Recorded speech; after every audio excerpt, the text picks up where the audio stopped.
सबको अनुभव होता है, ऐसा सबके समक्ष इस समस्याएं आती हैं।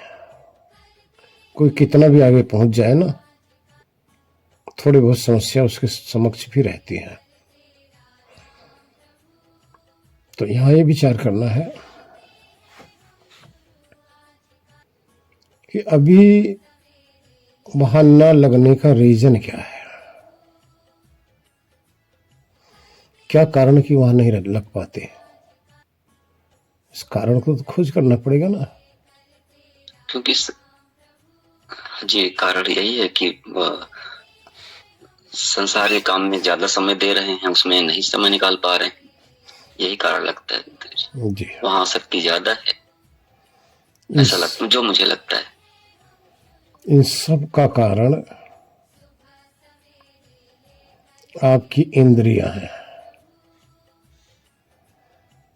अंतःकरण भी बाह्यकरण भी, सबका मूल कारण ये है।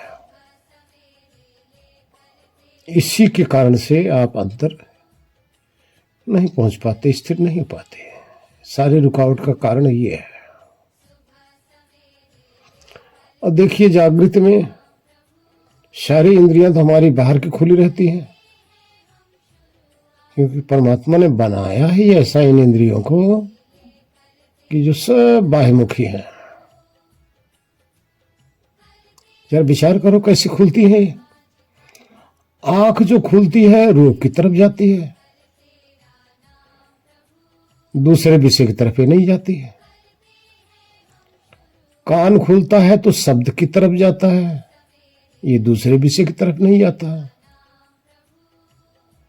नासिका खुलती है तो गंध की तरफ जाती है, ये दूसरे विषय की तरफ नहीं जाती। जिह्वा जब खुलती है तो ये रस की तरफ जाती है, दूसरी तरफ नहीं जाती। त्वचा आपके खुलते हैं तो ये स्पर्श की तरफ जाती है, दूसरी तरफ नहीं जाती। तब इसमें विचार करो कि कौन सी इंद्रिय है जो परमात्मा की तरफ जाती है। इसमें तो कोई है ही नहीं, और परमात्मा ने बनाया भी नहीं ऐसा कोई इंद्रिया जो ईश्वर की तरफ जाए या आत्मा की तरफ जाए। ऐसी तो कोई इंद्रिया है ही नहीं। अब अंदर चलेंगे तो मन जो है, मन भी तो इन्हीं विषयों के विषय में सोचता है, विचार करता है, सुमरन स्मरण भजन यही तो करता है, चिंतन करता है। ये भी तो ईश्वर की तरफ नहीं जाता है। बुद्धि की तरफ चलो तो ये क्या करता है, बाहर की जितनी भी चीजें हैं, मन के अंदर विचार आया तो उसकी स्मृति करा देता है, ये भी तो नहीं जाती। कोई ऐसी इंद्रियां नहीं है कि जो अंदर की तरफ जाती हो, कि जिसका सहारा लेकर हम सब आत्माएं परमात्मा की तरफ चले जाए, है ही नहीं कोई। तो जब ये अंदर जाती ही नहीं तो अंदर हम जाएंगे कैसे। और हम तो इन्हीं के दास बने पड़े हैं। ये जहां जहां जाएंगे उसके पीछे लग्गू तो हम है ना।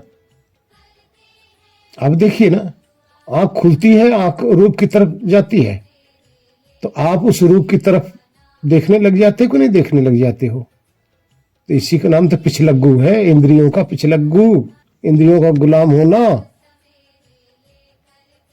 तो समस्त इंद्रियों के हम गुलाम हैं, और यही गुलामी हमें सदा से हम करते चले आए हैं। अब बताओ, आत्मा की तरफ या ईश्वर की तरफ जाने वाली इसमें कुछ है ही नहीं, तो जाए कैसे। जहां भी जाता है ज्यादा ज्यादा निद्रा में चली जाएगी, ज्यादा ज्यादा कुछ सोचने लग जाएगा। अब ईश्वर की तरफ जाने के लिए आपके पास सिर्फ एक ही तो सहारा मिलता है, साधन नहीं है। ध्यान रखना, आपके पास साधन है, आपके पास कोई नहीं है ईश्वर की तरफ जाने के लिए। लेकिन ईश्वर की तरफ जाने के लिए आपको आपके ज्ञानी जन आपको प्रेरित करते हैं। भाई यही एक साधन आपके पास रह जाता है। उनकी प्रेरणा से यदि आप समझ जाते हो तभी आप जा सकते हो। इंद्रियां तो कोई आपका साथ देंगे नहीं अंदर जाने के लिए। गुरुदेव बिल्कुल ठीक, बिल्कुल ठीक। अब गुरुजन जो है, ज्ञानी जन है, जब आपको सहारा दे रहे हैं तो ये भी ध्यान रखो कि आपने ऐसी अमूल, ऐसे अदृश्य विषय को तो देखा ही नहीं। कैसे आप यकीन करोगे, कैसे विश्वास करोगे? भाई ज्यादा ज्यादा इतना ही करोगे कि ज्ञानी या गुरु के संग में रहकर थोड़ी देर तक उनकी सुनते रहोगे, हाँ में हाँ मिलाते रहोगे, और फिर उसके बाद जाके भूल जाओगे, क्योंकि वो चीज तो मिली नहीं है। और इंद्रियों की चीज तो तुरंत लपक पड़ती है, इंद्रियां तुरंत मिल जाती है, इसलिए पूरा विश्वास रहता है। और इसीलिए उधर पूरी लगन भी तो रहती है। पूरी लगन से हम इंद्रियों के विषयों का काम करते हैं। दिन रात करना पड़ जाए तो हम करते रहते हैं। लेकिन अंदर के लिए अगर आपको 1 घंटा कह दिया जाए तो साधारण आदमी तो नानी मर जाती है 1 घंटा बैठने में। पहाड़ तोड़ लेंगे चलेगा, लेकिन मौन होकर बैठा नहीं जाता। बड़े बड़े धुरंधर की बात कर रहा हूं मैं। तो अब जब ज्ञानी जन या कोई आपके गुरुजन आपको जब समझाए तो आपके अंदर थोड़ी सी लगन लगी। अब वहां भी ये सब कोई चीज नहीं जाती। अब किससे आप जानोगे, किससे आप समझोगे, किससे आप उसको पकड़ोगे? इसके लिए सिर्फ आत्मा अकेला, ध्यान रखना, बिना साधन के। जो 8 साधन है, यम नियम आसन प्राणायाम प्रत्याहार धारणा ध्यान समाधि, ना ध्यान रखना, ये सब जितनी भी चीजें हैं ये आपको इनसे अलग हटने का साधन है, लेकिन समाधि लगाने के साधन नहीं है, ईश्वर प्राप्ति के साधन नहीं है। आपको इन सब से बैराग करके आपको इन सब से हटाने के साधन मात्र है। लेकिन साधक कौन है? साधक तो आप ही हो। अब विचार करो, इस संसार में भी आप क्या करते हो? संसार में आप कुछ भी नहीं कर सकते, आपके बस की भी बात नहीं, कुछ भी नहीं। जिसको आप सोचते हो कि हम ये करते हैं वो करते, कुछ नहीं करते। ये सब गुण ही गुणों में बरत रहा है, आपके करने से नहीं हो रहा है। आंख रूप पर जा रही है तो रूप भी गुण, आंख भी गुण, सिर्फ आप उसका भोग कर लेते हो, स्वाद ले लेते, इससे ज्यादा आपके बस की बात नहीं है।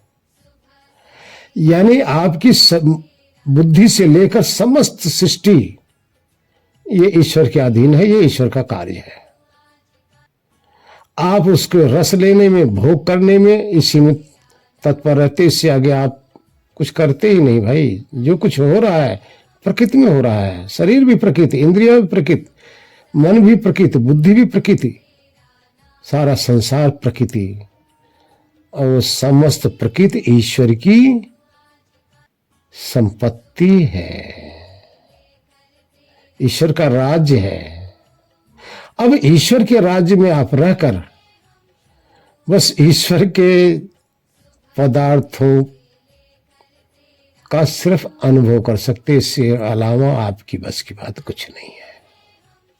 अब रही अंदर जाने की बात, जब सब कुछ ईश्वर का ही आप दिया हुआ अनुभव कर रहे हो, रूप दिखाई दे रहा है तो ईश्वर का ही कृति है, शब्द सुनाई दे रहा है तब भी ईश्वर का ही है, सब कुछ ईश्वर का ही है, लेकिन विश्वास नहीं होता। विश्वास न होने का कारण,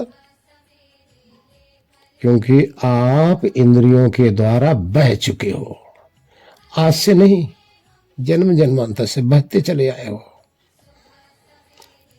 आपके पास अकल तो है नहीं, अकल का अर्थ है वो समझ, वो अनुभव तो हुआ नहीं, तो इसीलिए विश्वास भी नहीं होता।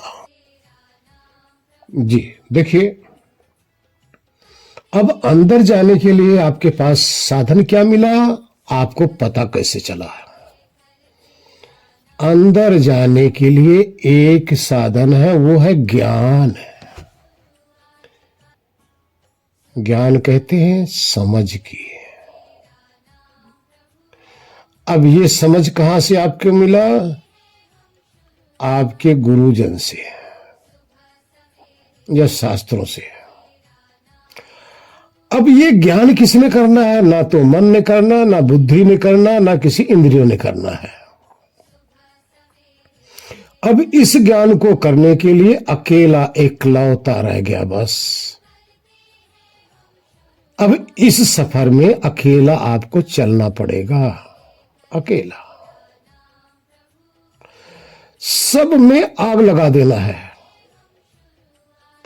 सबसे बैराग लेना है, सबसे विरक्त हो जाना है। अगर ऐसी हिम्मत किसी में है, किसी ने कहा ना कि जो घर फूंक के अपना सो चले हमारे साथ। ईश्वर कहते हैं कि ये जितना भी आपका साम्राज्य है, ये आपका तो है ही नहीं, है तो मेरा। लेकिन जब इनको आप त्यागोगे तभी हमारे पास आओगे। तो अब जब आपके गुरुजन, आपके ज्ञानीजन या जो भी आपके हैं, जब आपको बताएंगे तब उस मार्ग पर आप। अक्सर ऐसा होता है कि अच्छी तरह से समझे तो नहीं, लेकिन थोड़े से सुन लिए और चलने लगे, सोचे कि भाई मैं चल लूंगा। अरे भाई नहीं चला जाता, क्योंकि अंदर बार बार जगह जगह थोड़ी थोड़ी देर तक आप बैठोगे ना, बहुत सी रुकावटें आती हैं, बहुत सी समस्या पैदा होती हैं। वो रुकावटें और समस्याएं हैं क्या? वो सिर्फ रुकावटें समस्याएं इतनी है कि जो आज तक आपने बाहर किया हुआ है ना, ये आपको बैठने नहीं दे रहे हैं, ये आपको शांत नहीं होने दे रहे हैं, आपको अशांत किए जा रहे हैं। यही सारी रुकावट है। जिस देह में आप बैठे हो, ये देह भी आपको खाली नहीं होने दे रही है, अकेला नहीं करने दे रही है, क्योंकि इसकी बीमारी, इसका बुढ़ापा, इसकी तरह तरह की व्याधियां हैं। तो कहने का तात्पर्य है कि जब आप अकेले होंगे तब अंदर चलेंगे। अब यहां एक चीज और देखने वाली बात है, अंदर से ही आप बाहर निकल के जाते हो, और बाहर से जब छुट्टी पाते हो तब अपने अंदर आते हो। अब अंदर तो आ गए, लेकिन ये भी ज्ञान नहीं कि अंदर हम हैं भी नहीं है, हम हैं तो कहां है, कैसे हैं, कुछ पता नहीं है। इस बात को समझने में ही सालों लग जाता है, सालों लग जाता है। और जिसकी मेधा बुद्धि नहीं है वो समझ भी नहीं पाता। इसको समझने के लिए मेधा बुद्धि भी चाहिए। तब जाके जब पूर्ण समझ आ जाती है, तब आप इनसे हटते, आप वहीं बैठे ही हो, दूर हो ही नहीं। तब आप अंदर जाके देखेंगे कि जिस भंडार पर आप बैठे हो, जिस आनंद रूपी सागर पर आप विराजमान हो, वो सागर है, सागर। उस सागर से, आनंद के सागर से हटकर आप इस दुख के संसार में आते हो। लेकिन ये दुख का संसार ही आपको प्रिय लगता है, आदत बन गई है ना। लेकिन जब आपके गुरुजन आपको भली भांति समझा देंगे। अपने सानिध्य में जब तक आपको एक बार वहां टच नहीं करा देते, तब तक आपके अंदर कुछ न कुछ समस्या की उपज होती रहेगी। इसीलिए कहा गया है कि हमेशा गुरु के सानिध्य में जाकर पहले कुछ दिन तक साधना करना चाहिए। उसके बाद में जब आप साधना में परिपक्व हो जाएं, तब आप अकेले कर सकते हैं। अब देखिए, जिस जगह आप ठहरे हो वहां कुछ नहीं, संसार की कोई चीज है नहीं। ना बुद्धि वहां पहुंचती है, ना मन वहां पहुंचता है, ना आपकी इंद्रियां वहां पहुंचती है, ना संसार वहां पहुंचता है, ना शब्द रस रूप गंध वहां पहुंचते हैं, ना हवा पानी आग मिट्टी वहां कुछ पहुंचती है। वहां तो कुछ पहुंचता ही नहीं। लेकिन इन सब के त्यागने के बाद में जहां होते हो ना, आनंद ही आनंद है, अमृत ही अमृत समाया पड़ा है। जब उस अमृत को आप चखते हो तभी वेदों ने उसी बात को दोहराया है। जैसे संतोष जी कह रहे हैं, जिस अमृत को चख रहे हो उस अमृत को रस कहा गया है। वेद में कहा गया रस वैसा, जहां आप बैठे हो ना, जहां आप ठहरे हो, जहां से निकल के आते हो संसार में दुख सुख के लिए, लेकिन जहां बैठे हो वहां रस ही रस है। वो रस है। वो रस कौन है? वो रस वे समस्त जगत का जो स्वामी है, सबका अंतर्यामी जो है ना, वो रस स्वरूप में आपके अंदर विराजमान है, जिसको आनंद कहा जाता है। वेदों ने भी कहा कि जब, ध्यान रखना, जब ये जीवात्मा उस ईश्वर का, उस परमात्मा के रस को जब प्राप्त करता है ना, उस रस में जब डूबता है ना, तो आनंदित होता है, मस्त होता है। तब आगे कहा ना, वी यानी ये जीवात्मा रसम लब्ध्वा आनंदी भवति, उस रस को प्राप्त करके, लब्ध्वा यानी प्राप्त करके, रसम यानी रस को, आनंदी आनंदित होता है, भवति होता है, तब जाके उसमें आनंदित होता है, मस्त होता है। उस मस्ती में ना अपना पता है, ना मन का पता है, ना बुद्धि का पता है, ना शरीर का पता है, ना संसार का पता है, ना नाम का पता है, ना जात का पता है, ना आयु का पता है, ना देश का पता है, ना काल का पता है। जहां समय ही रुक जाता है उसी का नाम है अकाल पुरुष। अकाल का अर्थ जहां समय नहीं होता, जो समय से परे है, जो काल से परे है, तब उस अकाल पुरुष के साथ जाकर जब एकाकार कर लेते हो, तब अपने इस पुरुष तत्व को समझ लेते हो। अब देखिए, जो जिसकी मृत्यु हो जाती है, इंद्रियां जब सिमट जाती हैं, वो भी तो अंदर चला गया ना। अब उसकी इंद्रियां तो परेशान नहीं कर रही हैं, बाह्य इंद्रियां तो पड़ी हुई है, स्थूल भौतिक जगत तो उसका पड़ा हुआ है, भौतिक धन भी पड़ा हुआ है, भौतिक मकान भी पड़ा है, भौतिक रिश्ते भी पड़े हैं, भौतिक संसार, मकान, दुकान, बैंक बैलेंस सब पड़ा है। भौतिक इंद्रियां होते हुए भी अब वो इनके सानिध्य में नहीं आ पा रहा है। इसी तरह से जब तक आप जीते जी अपनी मौत को नहीं अनुभव करोगे, मौत क्या है, मृत्यु क्या है, जब आपका सब कुछ छूट जाए, शरीर भी, मन भी, बुद्धि भी, इंद्रियां भी, संसार भी, उस समय को मौत कहते हैं। और ये मौत समाधि है।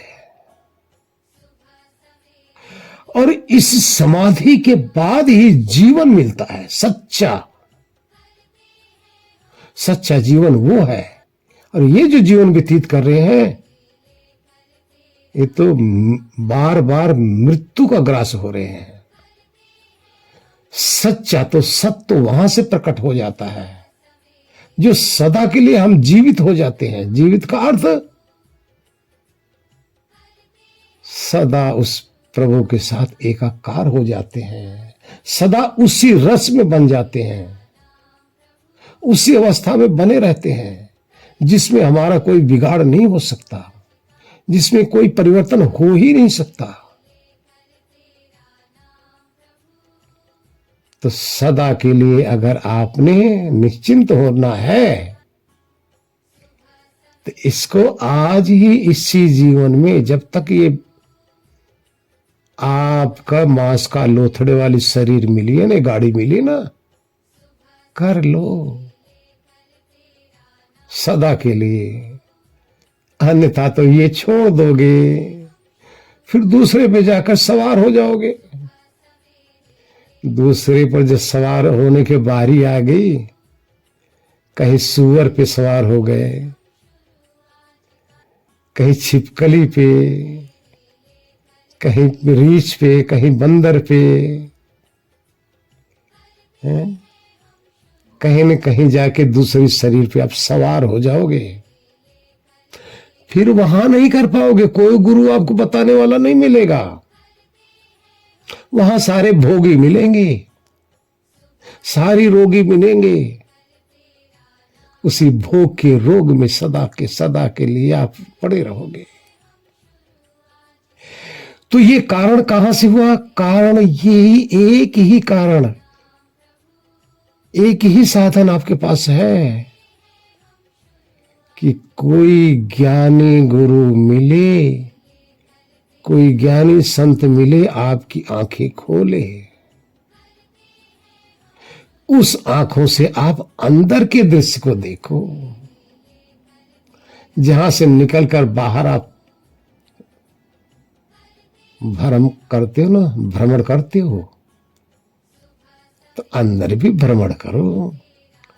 अंदर भ्रमण करोगे, अमृत है, नहीं मरने वाली चीज, सदा आपकी वही स्थिति बनी रहेगी। और हो भी वही, ऐसा नहीं कि आप नहीं हो। ध्यान रखना, वहां जाके बनोगे, बिगड़ोगे नहीं। यहां आप आकर अपने आप को बनने बिगड़ने वाले मान लेते हो, लेकिन अंदर तो ना बनना है ना बिगड़ना है। जैसे हो उसका दीदार हो जाएगा भाई। जैसे आप हो, निराकार हो तो निराकार का दीदार हो जाएगा, चेतन हो तो चेतन का दीदार हो जाएगा, ज्ञान स्वरूप हो तो ज्ञान स्वरूप का दीदार हो जाएगा, अजन्मा हो तो आपके अजन्मे स्वरूप का दीदार हो जाएगा, आप अमृत हो तो आपके अमृत स्वरूप का दीदार हो जाएगा। जब तक ये नहीं होता तब तक संशय भी बना रहेगा। लेकिन एक बार अगर आप वहां जाकर कुछ टच कर देते हो ना, छू लेते हो ना, तो बार बार आपके अंदर एक प्रेरणा होती रहेगी, एक जिज्ञासा बनती रहेगी। यही होगी भगवान, किसी न किसी तरह से मैं ऐसे बैठा रहूं बस। हम उस पदवी को प्राप्त करने के लिए तड़पते रहेंगे। हमारे अंदर एक ही अभिलाषा रहेगी, ऐसी पदवी मिल जाए जो लगातार बनी रहे। और यहां की पदवी क्या, रोज बदल रही है। कभी शिशु, कभी बच्चा, कभी किशोर, तो कभी जवान, कभी बूढ़ा, कभी पुत्र बने, तो कभी पिता बने, कभी भाई बन रहे हो, कभी कुछ बन रहे हो। ये सब छूटने वाली है, लेकिन वो जो पदवी अंदर की है वो लगातार सदा के लिए बन जाएगी, और हो भी यही, उसमें संशय नहीं होगा वहां पहुंचने के बाद में। इसलिए आप मेहनत करो। मेरा तात्पर्य था, जो बताना था बता दिया। हरिओम। ओम शांति शांति शांति। ओम।